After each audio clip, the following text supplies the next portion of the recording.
ನಮಸ್ಕಾರ ಎಲ್ರಿಗೂ. ನಾನು ನಿಮ್ಮ ವೈದ್ಯ ಚೇತನ್ ಮಾತಾಡ್ತಾ ಇರೋದು. ಇವತ್ತು ನಿಮಗೆ ಯಾವ ವಿಷಯಗಳ ಬಗ್ಗೆ ಮಾತಾಡ್ತೀನಿ ಅಂದರೆ, ಇವಾಗ ಇತ್ತೀಚಿನ ದಿನದಲ್ಲಿ ಮೋಸ್ಟ್ ಲೀಡಿಂಗ್ ಕಾಸ್ ಆಗಿರೋ ಕಾರ್ಡಿಯಾಕ್ ಅರೆಸ್ಟ್ ಅಂದರೆ ಹೃದಯ ಸ್ತಂಭನ ಇಲ್ಲ ಹೃದಯಾಘಾತ ಇತ್ತೀಚಿನ ದಿನಗಳು ತುಂಬ ಆಗ್ತಿದೆ.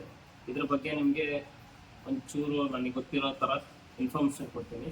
ಅಂದರೆ ಕಾರ್ಡಿಯಾಕ್ ಅರೆಸ್ಟ್ ಯಾಕೆ ಆಗ್ತಿದೆ ಅನ್ನೋದ್ರ ಬಗ್ಗೆ ಕಾರಣಗಳನ್ನ ಅದನ್ನ ನಾನು ನಿಮಗೆ ಸಿಂಪಲ್ ವೇಯಲ್ಲಿ ತಿಳಿಸ್ತೀನಿ. ಅಂದರೆ ಈಗಿನ ಕಾಲದಲ್ಲಿ ಯಾಕೆ ಜಾಸ್ತಿ ಆಗ್ತಿದೆ, ಮುಂಚೆ ಯಾಕೆ ಆಗ್ತಿರ್ಲಿಲ್ಲ, ತುಂಬಾ ಯಾಕೆ ಆಗ್ತಿರ್ಲಿಲ್ಲ, ಮುಂಚೆನೂ ಆಗ್ತಾ ಇತ್ತು, ಮುಂಚೆಗಿಂತ ಇವಾಗ ಯಾಕೆ ಜಾಸ್ತಿ ಅನ್ನೋದಕ್ಕೆ ಕೆಲವೊಂದು ಡಿಫ್ರೆನ್ಸ್ ಅಂದ್ರೆ ಕಾರಣಗಳು, ವ್ಯತ್ಯಾಸಗಳು ಅವಾಗೂ ಇದ್ದು ಏನು ಅಂತ ಹೇಳ್ತೀನಿ ನಾನು. ಮೊದಲನೇದಾಗಿ ಬಂದ್ಬಿಟ್ಟು ನಿಮಗೆ ಆಹಾರ ಪದ್ಧತಿ. ಮುಂಚೆ ಹೇಗಿತ್ತು ಆಹಾರ ಪದ್ಧತಿ ಅಂದ್ರೆ, ವರ್ಷಕ್ಕೆ ಒಂದು ಬೆಳೆ ಅಂದ್ರೆ ರೈಸ್ ಆಗಲಿ ಭತ್ತನಾಗಲಿ ವರ್ಷಕ್ಕೆ ಒಂದು ಬೆಳೆ ಬೆಳೀತಾ ಇದ್ರು. ಬಟ್ ಇವಾಗ 3 ತಿಂಗಳಿಗೆ ಒಂದು ಬೆಳೆ ಬೆಳೀತಾ ಇದ್ದಾರೆ. ಇದರಿಂದಾಗಿ ಕೂಡ ನಮಗೆ ಪೌಷ್ಟಿಕಾಂಶ ಸರಿಯಾಗಿ ಸಿಗ್ತಾ ಇಲ್ಲ. ಸೊ ಈ ತರದ ಆಹಾರ ಪದ್ಧತಿ ಜೊತೆಗೆ ನಾವು ಈಗಿನ ಕಾಲದಲ್ಲಿ ಜಂಕ್ ಫುಡ್ಗಳು ತುಂಬಾ ತಿಂತಾ ಇದೀವಿ, ಆಯಿಲಿ ಫುಡ್ಸ್ ತಿಂತಾ ಇದೀವಿ. ಇದರಿಂದಾಗಿ ನಿಮ್ಗೆ LDL ತುಂಬಾ ಜಾಸ್ತಿ ಆಗ್ತಿರೋದು. LDL ಅಂದ್ರೆ ಲೋ ಡೆನ್ಸಿಟಿ ಲಿಪಿಡ್ಸ್. ಇದರಿಂದಾಗಿ ಕಾರ್ಡಿಯಾಕ್ ಇಶ್ಯೂಸ್ಗೆ ಇದು ಆಗುತ್ತೆ.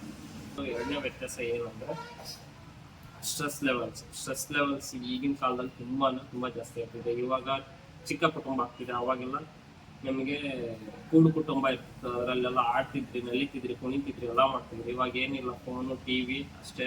ಅದು ಬಿಟ್ರೆ ಸ್ಕೂಲು, ಮನೆ, ಸಣ್ಣ ಮಕ್ಳಿಗಾದ್ರೆ, ದೊಡ್ಡವರಿಗಾದ್ರೆ ಬರೀ IT ಕಂಪ್ನಿ ತರ 9 to 5 ಜಾಬ್, ಇಲ್ಲಾಂದ್ರೆ ಶಿಫ್ಟ್ ಡ್ಯೂಟೀಸು. ಸೊ ಇದರಿಂದಾಗಿ ಸ್ಟ್ರೆಸ್ ಲೆವೆಲ್ಸ್ ತುಂಬಾ ಜಾಸ್ತಿ ಆಗ್ತಿರೋದು. ಯಾವುದೇ ರೀತಿ ಎಂಟರ್ಟೈನ್ಮೆಂಟ್ ಇಲ್ಲ.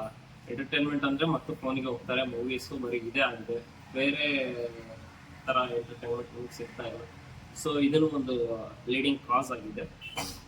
ಮೂರನೇ ಮುಖ್ಯ ಕಾರಣ ಬಂದ್ಬಿಟ್ಟು ಸ್ಲೀಪ್ಲೆಸ್ನೆಸ್ ಅಂದ್ರೆ ನಿದ್ರಾಹೀನತೆ. ಇವಾಗ ಮುಂಚೆ ಅಂದ್ರೆ ಚೆನ್ನಾಗಿ ದೈಹಿಕ ಶ್ರಮ ಪಡ್ತಾ ಇದ್ರು. ದೈಹಿಕ ಶ್ರಮ ಪಡೋದ್ರಿಂದ ಅವರು 8 ಗಂಟೆ 9 ಗಂಟೆ ಆಗ್ಬಿಟ್ರೆ ಸಾಕು, ಆಗಿನ ಕಾಲದಲ್ಲಿ ಸುಸ್ತಾಗಿದಪ್ಪ ಮಲಗ್ಬಿಡೋಣ ಅಂತ ಹೇಳಿ ಮಲಗ್ತಿದ್ರು. ಅವ್ರು ಮಿನಿಮಮ್ ಅಂದ್ರೆ 6 hours 8 hours ನಿದ್ದೆ ಮಾಡ್ತಾ ಇದ್ರು. ಸೊ ಬೆಳಗ್ಗೆ ಹೇಳುವಾಗ ಫ್ರೆಶ್ ಹೊಸ ಮನುಷ್ಯ ಆಗಿ ಹೇಳ್ತಾ ಇದ್ರು. ಬಟ್ ಇವಾಗಿನ ಕಾಲದಲ್ಲಿ ಏನಾಗ್ತಿದೆ ಅಂದ್ರೆ, ನೀವೇ ನೋಡ್ದಂಗೆ ಏನು ದೈಹಿಕ ಶ್ರಮ ಇರಲ್ಲ ಮನುಷ್ಯರಿಗೆ. ನಿದ್ದೆ ಬಾ ಅಂದ್ರೆ ಬರೋದು ಇಲ್ಲ.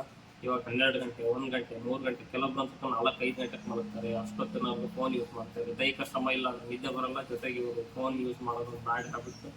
ಸೊ ಇದರಿಂದಾಗಿ ಕೂಡ ನಿದ್ರಾಹೀನತೆ ಬರ್ತಿದೆ. ಪ್ರಾಪರ್ ಆಗಿ ಸ್ಲೀಪ್ ಮಾಡದೇ ಇದ್ರೆ ನಿಮಗೆ ಕಾರ್ಡಿಯಾಕ್ ಅರೆಸ್ಟ್ಗೆ ಮುಖ್ಯ ಕಾರಣ ಆಗಿರುತ್ತೆ. ಸೊ ಮಿನಿಮಮ್ ಅಂದ್ರೂ 6 to 8 hours ನಿದ್ದೆ ಬೇಕೇ ಬೇಕು. ಅದನ್ನ ನಾವು ಮಾಡಲೇಬೇಕಾಗುತ್ತೆ. ನೆಕ್ಸ್ಟ್ ಕಾರಣ ಬಂದ್ಬಿಟ್ಟು ಲ್ಯಾಕ್ ಆಫ್ ಎಕ್ಸಸೈಸ್. ಅಂದರೆ ನೀವು ಎಕ್ಸಸೈಸ್ ಮಾಡದೇ ಇರೋದು, ದೈಹಿಕ ಶ್ರಮ ಬರದೇ ಇರೋದು. ಇವಾಗಿನ ಮಕ್ಕಳೆಲ್ಲ ಎಲ್ಲಿ ಹೊರಗೇನ ಬರಲ್ಲ, ಫೋನು, ಮನೆ, ಸ್ಕೂಲ್, ಇಷ್ಟೇ. ಇದು ಬಿಟ್ಟು ಮತ್ತೇನು ಬೇರೆ ಅವರಿಗೆ ಫಿಸಿಕಲ್ ಎಕ್ಸಸೈಸಸ್ ಅನ್ನೋದು ಯಾವುದೂ ಇರಲ್ಲ. ಸೊ ಆದಷ್ಟು ಮಕ್ಕಳನ್ನ ಹೊರಗಡೆ ಆಡಕ್ಕೆ ಬಿಡಿ. ನೀವಾದ್ರೂ ಅಷ್ಟೇ ಆದಷ್ಟು ಮಿನಿಮಮ್ ಆಗಿ 30 minutes ಆದ್ರೂ ಡೈಲಿ ಒಂಚೂರು ಎಕ್ಸಸೈಸ್ ಮಾಡಿ, ಬ್ರಿಸ್ಕ್ ವಾಕ್ ಮಾಡಿ. ಅಂದರೆ ಸ್ಪೀಡಾಗಿ ನಡೆಯೋದು, ಓಡೋದಕ್ಕಿಂತ ತುಂಬ ಒಳ್ಳೆಯದು ಸ್ಪೀಡಾಗಿ ನಡೆಯೋದು. ಸೊ ಇವೆಲ್ಲ ನೀವು ಜೀವನದಲ್ಲಿ ರೂಢಿಸ್ಕೊಳ್ಳೋದ್ರಿಂದ ನಿಮ್ಮ ಕಾರ್ಡಿಯಾಕ್ ಮಸಲ್ಸ್ ಚೆನ್ನಾಗಿ ಸ್ಟ್ರೆಂತ್ ಮಾಡ್ತೀರಾ. ಸರಿನಾ? ಕಾರ್ಡಿಯಾಕ್ ಮಸಲ್ಸ್ ಚೆನ್ನಾಗಿ ಸ್ಟ್ರೆಂತ್ ಇತ್ತು ಅಂದರೆ ಈ ಥರದ್ದು ಅವಘಡಗಳು ಆಗೋದು ತಪ್ಪಿಸ್ಬೋದು. ಸರಿನಾ? ಮತ್ತೆ ಲಾಸ್ಟ್ ಮೇನ್ ಕಾರಣ ಬಂದ್ಬಿಟ್ಟು ಮೆಡಿಕೇಶನ್ಸ್. ಇದೇ ನಾನು ಇದು ಭಾಳ ಸ್ಟ್ರೆಸ್ ಮಾಡಿ ಕೇಳಬೇಕಾಗುತ್ತೆ.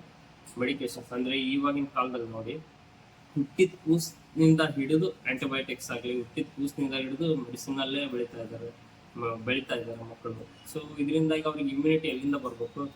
ಮೆಡಿಸಿನ್ ಹಾಕಿ ಅವ್ರ ಇಮ್ಯುನಿಟಿನೆಲ್ಲ ನೀವೇ ಹಾಳು ಮಾಡ್ತಿದ್ದೀರಾ. ಜೊತೆಗೆ ಮೆಡಿಸಿನ್ಗಳಿಗೂ ರೆಸಿಸ್ಟೆನ್ಸ್ ಬಂದ್ಬಿಟ್ಟಿದೆ. ಅವರಿಗೆ ನೆಕ್ಸ್ಟ್ ಟೈಮ್ ಆ ಮೆಡಿಸಿನ್ ಹಾಕಿದ್ರೆ ವರ್ಕ್ ಮಾಡೋದೇ ಇಲ್ಲ. ನೆಕ್ಸ್ಟ್ ಟೈಮ್ ಇನ್ನೂ ಓವರ್ ಡೋಸ್ ಹಾಕ್ಬೇಕಾಗುತ್ತೆ. ಸೊ ಇದರಿಂದಾಗಿ ನಾವೇ ನಮ್ಮ ಮಕ್ಕಳ ಇಮ್ಯುನಿಟಿನ ಹಾಳು ಮಾಡ್ತಿದ್ದೀವಿ. ಸೊ ಫಸ್ಟ್ ಪೇರೆಂಟ್ಸಿಗೆ ಹೇಳ್ತೀನಿ, ತುಂಬ ಹೆದರಬೇಡಿ. ಮಕ್ಕಳಿಗೆ ಇಮ್ಯುನಿಟಿ ಇರುತ್ತೆ, ಅವರೇ ಆರಾಮ್ ಮಾಡ್ತಾರೆ. ಸಣ್ಣ ಪುಟ್ಟ ಕೆಮ್ಮು, ನೆಗಡಿ, ಶೀತಕ್ಕೆ ಹೋಗೋದು, ತೋರಿಸೋದು, ಆಂಟಿಬಯೋಟಿಕ್ಸ್ ಹಾಕ್ಸ್ಕೊಳ್ಳೋದು, ಬರೋದು, ಇವ್ರು ನೀವೇ ಮುಖ್ಯ ಕಾರಣ ಮಕ್ಕಳ ಇಮ್ಯುನಿಟಿ ಹಾಳು ಮಾಡೋಕ್ಕೆ. ಜೊತೆ ಇನ್ನೊಂದು ಮೇನ್ ಥಿಂಗ್ ಏನು ಹೇಳಬೇಕು ಅಂದರೆ, ನಾವು ಜನಕ್ಕೆ ಎಷ್ಟು ಹೆಲ್ತ್ ಫೆಸಿಲಿಟೀಸ್ ಕೊಡ್ತೀವೋ ಅಷ್ಟು ಅವ್ರು ತಮ್ಮ ದೇಹನ, ತಮ್ಮ ಆರೋಗ್ಯನ ಹಾಳು ಮಾಡ್ಕೊಂತಿದ್ದಾರೆ ಅಂತ ಅನ್ಸುತ್ತೆ.